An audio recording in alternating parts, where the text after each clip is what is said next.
Hello and welcome to another video. Thank you so much for joining me.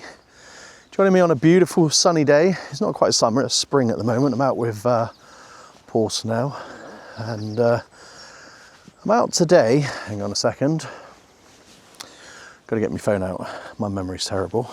But I'm out today to test out, when I find it, because I've got to get the information on my phone, the Tamron 15 to 30 f2.8 SP DI VC USD lens. It's a bit of a mouthful.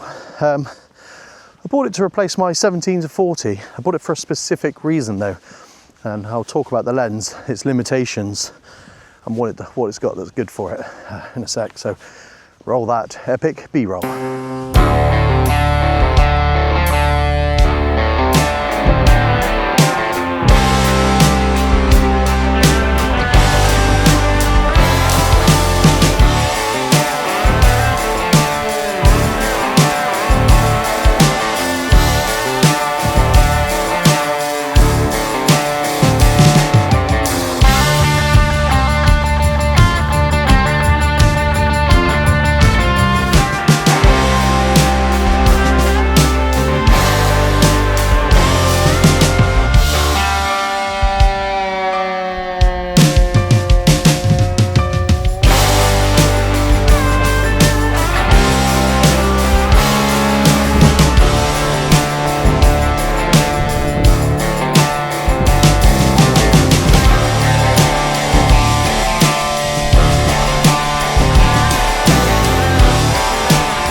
So if you follow the channel at all, you'll know that recently I went and took a picture of a lone tree, and that was the last time I saw my 17 to 40 lens. And if you do follow my channel, you'll know that I love that lens. I love the 17 to 40, and I would say I've never lost anything before, and I was a bit gutted that I lost it, to be honest. So I had to replace it. I don't really have the cash to be spending out on expensive lenses.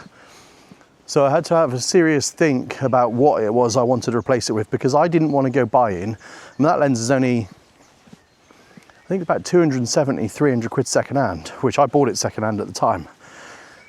But I love it. It's a great lens, even for the money. So I had to think about what I wanted, because I didn't want to go buying another lens exactly the same to replace the lens, because then I would feel like I've just thrown away 300 quid. So what I've done a little research, found this Tamron lens, and the reason I bought it, and this is the main reason I bought it, because I will buy another probably 17 to 40 or somewhere around that focal range again. But the reason I bought this one is because it can be used for astrophotography. So it's 15mm wide, and it's an f2.8 all the way through the range. So really fast, well, not really fast, but quite fast. Whereas my 17 to 40 is only like, I think it was f4 or f5 is the lowest it would go. So yeah, so I wanted to replace it with something that I was going to be able to use in a different way. So that's what I'm going to do. I did say at the beginning of the year I was going to do some more astro, or not more, but start doing some astrophotography on my channel, and it's now coming up to May, so it's about time I started. Now I've got the lens, and that's the one thing I've always not done it for, is because I've never had a lens fast enough really, and I kind of didn't see the point in going out taking astro photos and them just being a load of rubbish, and then me getting disappointed because they don't come out very well. So now I've got a decent-ish lens, and the lens itself, I think it was only 375 quid second hand, so not a bad price for what it is. But is it any good? Because I think it's nearly 10 years old now. We're going to find out, but there are some drawbacks to it, and we'll get to that in a sec.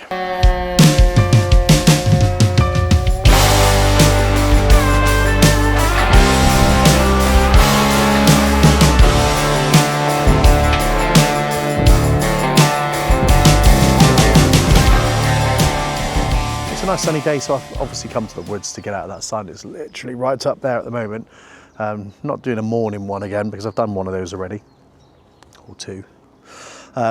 So I've come to the woods just to get out of that sun, and everywhere I seem to go at the moment, it's got bluebells. It's absolutely beautiful. So yeah, I suppose it would be wrong not to get an image of bluebells again.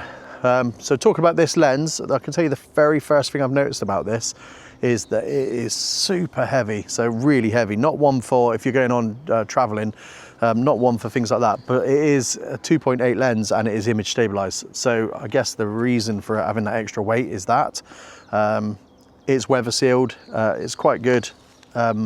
It's quite good in the sense that it's got all the features of a normal Canon L lenses have, but a fraction of the cost really. So yeah, we're going to get this on the camera and we're going to have a look and see what images I can come up with, and I'll let you know whether I think it's a good lens or not, and what I like about it and what I don't like about it.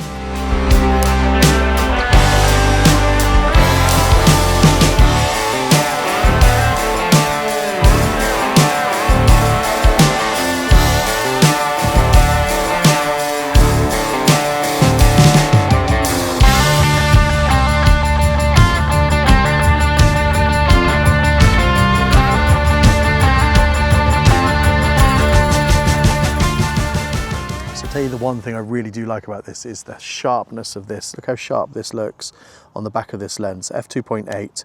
That looks beautiful, and look how close it is. It's less than a hand's length behind from the lens to the subject. So that's going to become really useful in October sort of time, in mushroom season, when I'm going to get some of those really nice mushrooms. I can get nice and close to those really small, not really small, but some of the smaller ones, and get that and get a nice shot of that nice and close. So it's going to give you a really good ability to get some good mushroom shots there. And also if you're doing seascapes, you know, anything where you need to get some foreground subject, that's going to make you get that. It's going to give you the ability to get that foreground subject nice and close and in sharp focus, so you can take a nice image. So yeah, that's one thing I really do like about this. So I'm going to take this image, I'm going to pop this one up on screen. This is not meant for like artistic purposes. This is just going to show the f2.8, the background blur that you can achieve with this lens. So how out of focus that background is going to look when I take this photo.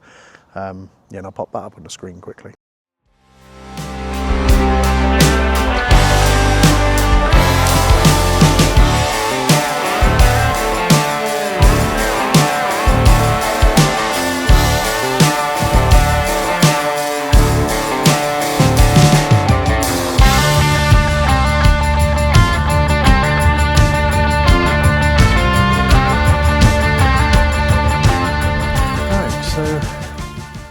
The next shot I'm going to take with this lens is this tree here. Now obviously this is a super wide angle on this DJI, but on a camera, look how close we are to this tree, and look at that.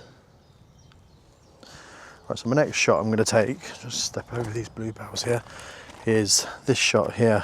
So right at the base of that tree. Now we go back here and have a look at the actual image. You can see that we're getting, I don't know if you can see that, let me just get there. You can see that we're getting the whole width of that basin, and that is a big tree to be that close to. So as you can see, it's definitely got potential in getting compositions that I wouldn't normally be able to get. And it's only 2mm wider than my 17 to 40, but still quite a significant jump, I think. And I think you've got to be really careful with the super wides, the 15 ends, because you've got to really think about what you're putting in your image and what you're excluding from your image. So if you've got more width, you've got to fill that with more information. So really using that 15 end is going to be a very subjective shot. It's going to be like very intentional that you're using that whole width for. Probably most of the time I'll probably be down the other 20mm end sort of thing, but yeah, it all depends on the type of shot. But yeah, you got to be just a little bit careful as how much you are including that you don't really want.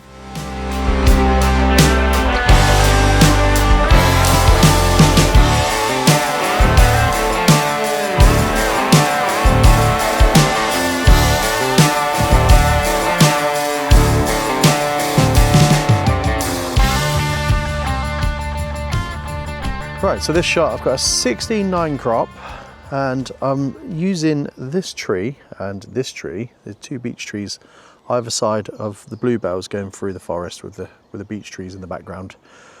I think it looks quite nice. It's a shutter speed of a 40th of a second, f10, 100 ISO, and yeah, it's nothing special. I'm not here at sunrise, but it'll make a nice shot. So let me talk about one of the things I really don't like about this lens, and it's just because I've come from Canon lenses the whole time, is that everything's backwards. So with a Canon lens, to focus closer, you move your lens that way, you twist it that way. To focus further away, you twist it that way. With this one is the opposite way.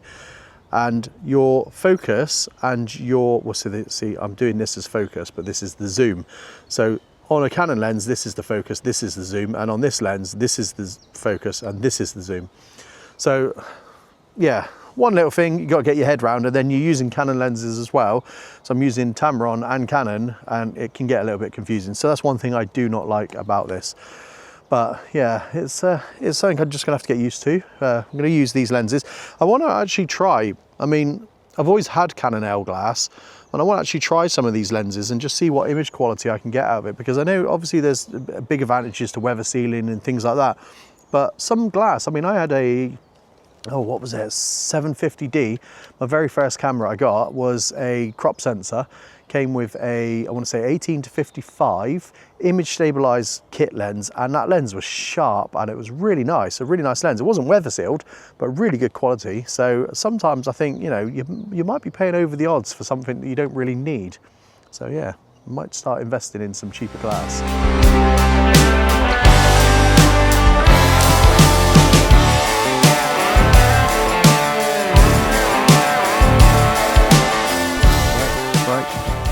Testing, yes, we're working. Okay, another 16:9 crop here, vertical. So 140 for the second f10, ISO 100, and we're just using this log to go all the way up through the frame there, using that wide angle to accentuate the length of that log and make it look a lot bigger than what it actually, well, it's actually quite big, so forget that. Just talking crap now. But yeah, just breathing down the log, as it were, to get those bluebells up the side to make it.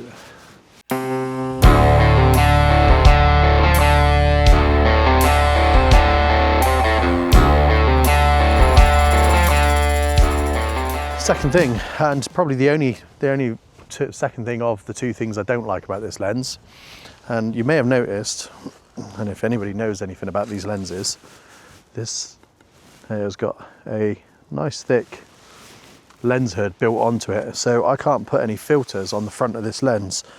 So a little bit of a bugbear, but I did buy it for Astro, so it's not the end of the world, but I couldn't really use it for any creative stuff with that required filters. Now you can buy filters for these lenses that go in the back of the lens, so up against where the sensor would be. I looked into them, a couple £100, bit of a waste of money personally, because I've only got the Lee filter system, the Lee 100 filter system. So my filters are 100mm wide, and the kits that you can buy, every kit I've found so far that holds the 150 filters. So it wouldn't even fit on my thing anyway. So I'd have to buy a whole new filter system as well as the adapter as well. So probably just gonna get a new wide angle lens that takes my magnetic filters on the front and my Lee filters as well. So yeah, it's a bit of a bugbear, but you know, it is what it is. So yeah, there it is. That's the Tamron 115 to 30 lens. Now, if you're interested in buying this lens, there are second-hand ones out there. This is the first model. There are two models of these. There's a newer model that they've made again, which has got better weather sealing to it. I'm not sure what else is good about it, but yeah, it's a little bit more expensive. So yeah. Hopefully that information is good enough to give you what you need. I haven't used it that much, so I will get to use it a little bit more and maybe give you a review on how I feel about the quality and whether I feel like the images are good and, you know, whatnot. I've just seen a farmer just come, oh, you can't see him now, he's gone. I've just seen a farmer come over the field with a shotgun there. I was a little bit worrying for that for a second. We're all right, he's not going to shoot us. So we are in a private woodland here. But yeah, I think the farmer's all right with it. So anyway, that's the Tamron lens. That's yeah, that's me done for this video. I'll put that image up. So have a quick look at this one.